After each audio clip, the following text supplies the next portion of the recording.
एक छोटे गांव में एक बुढ़िया रहती थी। वो बिल्कुल ही अकेली थी। उस बुढ़िया का कोई भी नहीं था। वो बुढ़िया बहुत ही गरीब थी। बुढ़िया रोज जंगल से लकड़ियां लाकर उन्हें बाजार में बेचकर अपना पेट बड़ी ही मुश्किल से भर पाती थी। उस बुढ़िया का एक पड़ोसी था सरजू। सरजू ने एक गाय पाल रखी थी, जिसका सरजू बिल्कुल भी ध्यान नहीं रखता था। यहाँ तक कि उसे खाने के लिए चारा भी बड़ी ही मुश्किल से देता था। एक दिन की बात है। इस गाय का मैं क्या करूं? ये गाय दूध वूध तो देती है नहीं, बस सारा दिन चारा ही खाती रहती है। इस गाय को कोई खरीदेगा भी तो नहीं, जिसे बेचकर मैं दूसरी नई गाय खरीद लाऊं। सरजू गाय को खाने के लिए चारा तो देता नहीं था, उल्टा उसे मारता और रहता। ये सब बुढ़िया रोज अपने घर से देखा करती। बुढ़िया को उस गाय पर बड़ी दया आती थी। कैसा नासपिटा इंसान है जो गौ माता को मारता रहता है। ऐसे आदमी को तो नरक में भी जगह नहीं मिलेगी। पाप लगेगा इसे, पाप। जब देखो बेचारी गाय को मारता ही रहता है। एक दिन की बात है। बुढ़िया सरजू के घर के आगे से जा रही थी, तभी उसे गाय के जोर जोर से चिल्लाने की आवाज आई, जिसे सुनकर वो रुक जाती है और वो सरजू के आंगन में झांक कर देखती है। लगता है गाय बहुत भूखी है, तभी इतने जोर जोर से शोर मचा रही है। ये सरजू खुद तो अपना पेट भर लेगा और घूमने निकल जाएगा, लेकिन बेचारी बेजुबान गाय के ऊपर इसे जरा भी दया नहीं आती। फिर बुढ़िया कहीं से गाय के लिए चारा लेकर आती है और सरजू के आंगन में जाकर गाय को चारा खिलाने लगती है और उसके सिर पर बड़े प्यार से हाथ फेरती है। चारा खाकर गाय का शोर मचाना बंद हो जाता है। गौ माता, तुझे भूख लगी थी ना? चारा खिलाकर बुढ़िया जैसे ही जाने लगती है तो गौ माता बुढ़िया की साड़ी मुंह में दबा लेती है। गौ माता, अब मुझे जाना होगा।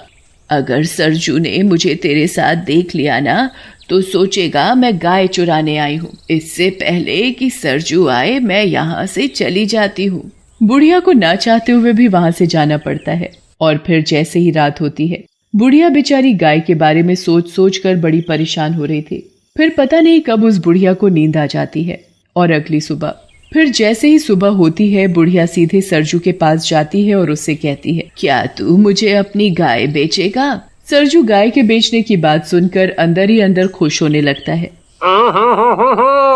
आज तो लगता है भगवान ने मेरी सुन ली। क्या हुआ सरजू, तू किस सोच में पड़ गया? बता, तू मुझे अपनी गाय बेचेगा? हाँ माँ, क्यों नहीं। तो ठीक है, ये ले अपने पैसे और गाय मुझे दे। एक बात समझ में नहीं आई अम्मा, तुम इस बूढ़ी गाय का करोगी क्या? तुझे तेरी गाय के पैसे मिल गए ना, बस। बुढ़िया सरजू के हाथ में पैसे पकड़ाकर उससे गाय लेकर अपने घर आ जाती है और गाय को अपने आंगन में एक खूंटे से बांध देती है और उसे हरा हरा चारा खिलाती है और बड़े प्यार से गाय को निहारती है, जैसे उसे कोई अपना मिल गया हो। और फिर जैसे ही रात होती है, बुढ़िया गाय के आगे चारा डालकर सोने चली जाती है और अगली सुबह बुढ़िया सवेरे जल्दी जल्दी उठकर गाय का गोबर उठाती और फिर गाय के नीचे से साफ सफाई करके उसे नहलाती धुलाती है और फिर उसे खाने के लिए चारा देती है। ले गौ माता, चारा खा। बुढ़िया गाय को अपने हाथों से चारा खिलाती है। बुढ़िया के पास खुद के लिए खाने को होता या ना होता, पर वो गाय के लिए हमेशा समय से चारा खिलाती और उसकी खूब सेवा करती। वो गाय को जरा भी तकलीफ नहीं होने देती। बुढ़िया रोज रात को सोने से पहले उसे चारा देना नहीं भूलती थी। गाय भी बुढ़िया से बड़ी खुश होती। बुढ़िया की गाय अब पहले से ठीक हो चुकी थी। एक रात बुढ़िया गाय को चारा देकर सोने चली जाती है और जब वो सुबह उठती है और गाय के पास जाती है तो बुढ़िया के तो होश उड़ जाते हैं। ये क्या? गाय ने सोने का गोबर किया? क्योंकि वो गाय कोई मामूली गाय नहीं थी, एक जादुई गाय थी जो सोने का गोबर देती थी। फिर वो बुढ़िया चुपचाप गाय के नीचे से सारा सोने का गोबर उठाकर अपने कमरे में ले जाती है।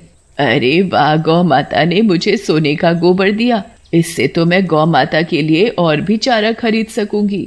फिर वो बुढ़िया सोने का गोबर बाजार में बेचकर गाय के लिए एक सुंदर घंटी खरीदती है और अपने और गाय के लिए बहुत सारा खाना खरीदती है। फिर बुढ़िया अपनी गाय को भी बढ़िया चारा खिलाती और खुद भी पेट भर खाना खाती है। भगवान तेरा बहुत बहुत धन्यवाद इस लाचार बेसहारा बुढ़िया की मदद करने के लिए। फिर जैसे ही शाम होती है, बुढ़िया हमेशा की तरह गाय को चारा देकर सोने चली जाती है और जैसे ही सुबह होती है, बुढ़िया जल्दी उठकर गाय के पास जाती है तो देखती है, अरे ये क्या, गौ माता सोने का गोबर दे रही है। मैं इसे टोकरी में भर लेती हूँ और जल्दी से अंदर कमरे में ले जाती हूँ। फिर बुढ़िया गाय के नीचे से सारा सोने का गोबर एक टोकरे में भर कर कमरे में ले जाती है। ये गौ माता तो मेरे लिए वरदान है, वरदान। मैं इसे कल सुबह ही बाजार में बेच आऊंगी। फिर वो बुढ़िया उस गोबर को बाजार में ले जाकर बेच आती है और उन पैसों से अपने लिए बढ़िया सा घर और अपनी सुख सुविधाओं का सामान खरीदती है। अब बुढ़िया को किसी चीज की कोई कमी नहीं थी। अब बुढ़िया धीरे धीरे बहुत अमीर हो गई थी। अब तो बुढ़िया एक बहुत ही बड़े आलीशान घर में रहने लगी थी। उसके पास नौकर चाकर की कोई कमी नहीं थी। बुढ़िया ऐशो आराम की जिंदगी जी रही थी। बुढ़िया को अमीर होता देख सरजू सोच में पड़ जाता है। समझ में नहीं आता, ये बुढ़िया इतनी जल्दी अमीर कैसे बन गई, जैसे इसके हाथ कोई बहुत बड़ा खजाना लग गया हो। पता तो लगाना पड़ेगा, आखिर ये बुढ़िया इतनी जल्दी अमीर कैसे बन गई। फिर सरजू पता लगाने के लिए बुढ़िया के आंगन में पेड़ के पीछे छिपकर रात होने का इंतजार करने लगता है। फिर जैसे ही सुबह होने वाली होती है तो सरजू देखता है कि गाय सोने का गोबर दे रही है। ये देख सरजू की आंखें फटी की फटी रह जाती हैं। अरे दादा रे दादा, ये गाय तो सोने का गोबर दे रही है। अच्छा, तो अब समझ आया ये बुढ़िया इतनी जल्दी अमीर कैसे बन गई। गाय को सोने का गोबर देते देख सरजू सोचने लगता है। इस बुढ़िया के उठने से पहले मैं गाय के नीचे से सारे का सारा सोने का गोबर उठाकर घर ले जाता हूँ, बुढ़िया को पता भी नहीं चलेगा। फिर जैसे ही सरजू गाय के नीचे से गोबर उठाने लगता है तो गाय एक जोर की लात सरजू को मारती है और मन ही मन कहती है, गोबर लेगा, तेरे तो नसीब में गोबर ही गोबर है। सरजू गाय के नीचे से सोने का गोबर उठाने की लाख कोशिश करता है पर वो सोने का गोबर नहीं उठा पाता। इतने में ही बुढ़िया को आता देख सरजू छिप जाता है। बुढ़िया गाय के नीचे से बड़े आराम से सारा सोने का गोबर उठाकर अंदर कमरे में ले जाती है। अरे, इस गाय ने तो इस बुढ़िया को कुछ कहा भी नहीं।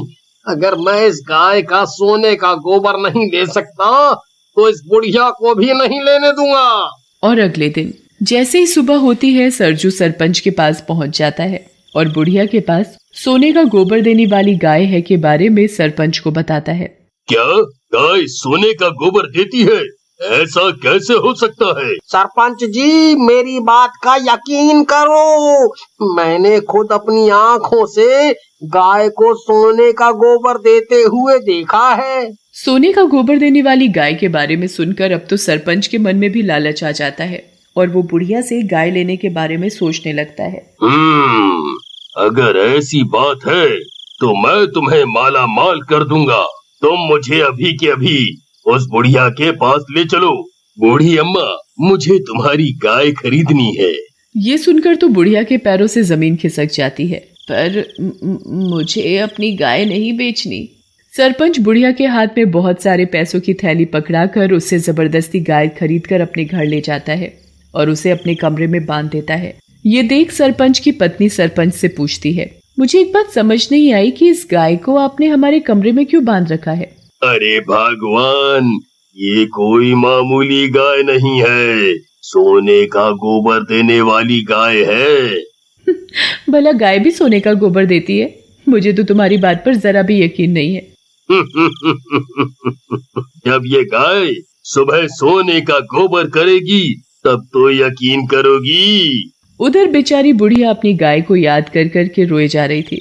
मेरी गाय, हाय रे मेरी गाय, मैं मेरी गाय के बिना कैसे रहूंगी? वो ही तो मेरे जीने का एक सहारा थी। बुढ़िया गाय को याद करके सो जाती है। उधर सरपंच की खुशी का ठिकाना नहीं था। सरपंच गाय को खूब सारा चारा खिलाता है जिससे कि गाय खूब सारा सोने का गोबर दे सके। फिर थोड़ी ही देर बाद सरपंच और उसकी पत्नी सो जाते हैं और जैसे ही सुबह होती है सरपंच की पत्नी सरपंच को उठाते हुए कहती है, ए जी उठो ना, देखो ना कितनी बदबू आ रही है, जैसे गाय ने गोबर कर रखा हो। ये क्या गोबर? गाय ने तो सोने का गोबर दिया ही नहीं।